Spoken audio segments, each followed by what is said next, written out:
સેના આગળ વધી તો બંધકોને લાશો પણ નહીં મળે, ગોળીઓથી વીંધી નાખીશું ઇઝરાયલને હમાસનું અલ્ટિમેટમ। હમાસના નેતાઓએ પોતાના લોકોને નિર્દેશ આપ્યો છે કે જો તમને લાગે કે ઇઝરાયેલી સેના આગળ વધી રહી છે તો તમે બંધકોને મારી નાખો।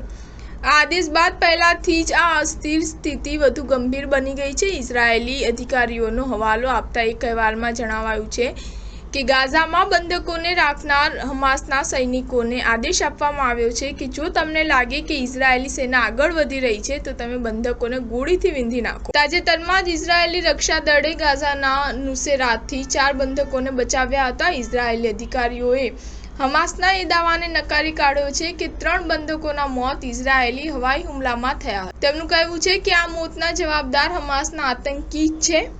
7 ઓક્ટોબરના રોજ જ્યારે હમાસના આતંકીઓએ ઇઝરાયેલ પર હુમલા બાદ 200થી વધુ લોકોને બંધક બનાવી લીધા હતા, ત્યારથી બેન્જામિન નેતન્યાહુની સરકાર તેમને શોધવા અને તેમને બચાવવાનો પ્રયાસ કરી રહી છે। એક અહેવાલ પ્રમાણે અમેરિકી અને ઇઝરાયેલી ગુપ્ત અને સૈનિક વિશ્લેષકોનું એક ફ્યુઝન સેલ બંધકોની ગતિવિધિઓ પર નજર રાખવા માટે ડ્રોન અને સેટેલાઇટનો ઉપયોગ કરી રહી છે।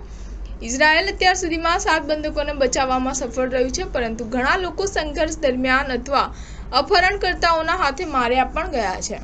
સ્ટાર ન્યૂઝ 7 હંમેશા સચ્ચાઈની સાથે।